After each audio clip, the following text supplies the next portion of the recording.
के जंगल में टुनटुनी चिड़िया अपनी बेटी सुनहरी के साथ रहती थी। एक दिन जंगल में तेज तूफान आ जाता है। मम्मा मम्मा मुझे बहुत डर लग रहा है। अपना घोंसला कितनी जोर जोर से हिल रहा है। अगर ऐसी तेज हवा में हमारा घोंसला टूटकर गिर गया तो मम्मा हम लोग क्या करेंगे? बेटा ऐसे नहीं डरा करते। आओ मेरे पंखों में छुप जाओ, तुम्हें डर नहीं लगेगा। अभी ये तेज हवाएं रुक जाएंगी।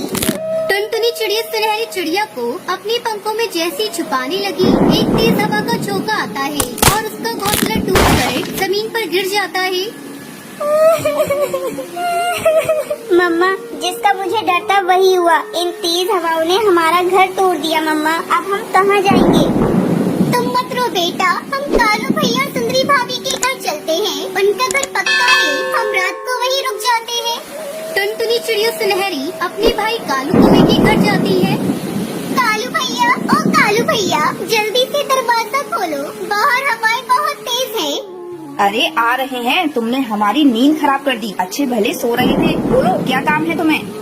अरे सुंदरी भाभी, आप देख रही हो हवाएं कितनी तेज चल रही है। इन हवाओं ने हमारा घर तोड़ दिया, इसलिए मैं सुनहरी को लेकर आपके घर आई हूँ। सुंदरी भाभी, मैं अपना नया घर जल्दी बना लूंगी। मेरा घर बनने तक आप हम दोनों को अपने घर में थोड़ी सी जगह दे दो। जगह तो मैं दे दूंगी तुम दोनों को अपने घर में, पर इसके बदले तुम्हें हमारे लिए भी भोजन लाना होगा। मंजूर है तो अंदर आओ, वरना जाओ यहाँ से। टुनटुनी क्या कहती, वो सुंदरी की बात को मान लेती है। अगले दिन टुनटुनी अपना नया घर बनाने में जुट जाती है।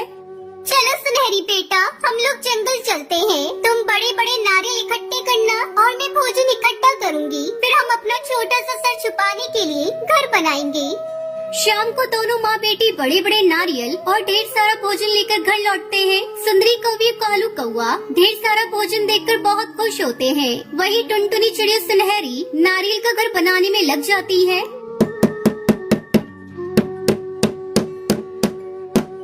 मम्मा देखो अपना नारियल का घर कितना मजबूत और सुंदर बना है।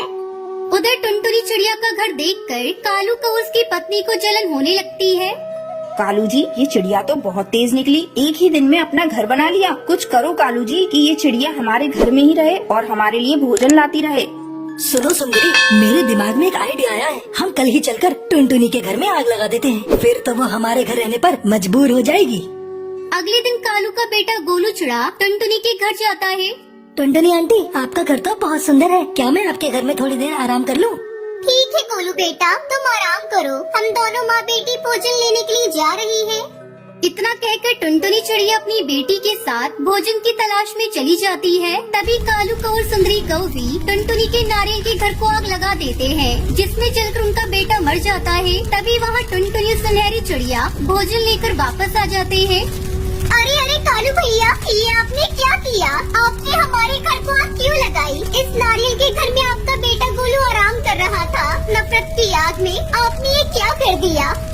क्या ये तुम क्या कह रही हो टुनटुनी चिड़िया? हमारा बेटा गोलू इसमें कैसे आ गया? मेरे बेटे, ये मैंने क्या किया? मेरे बेटे मुझे माफ कर दे। मुझे बिल्कुल भी अंदाजा नहीं था कि इस बदले की आग में मैंने अपने बेटे की जान ले ली। बेटे के मरने के गम में कालू और सुंदरी कौवी पागल से हो जाते हैं और वहाँ से भाग जाते हैं। टुनटुनी चिड़िया सुनहरी मिलकर फिर से अपना नया नारियल का घर बनाते हैं और फिर दोनों माँ बेटी खुशी खुशी इस घर में रहने लगते हैं।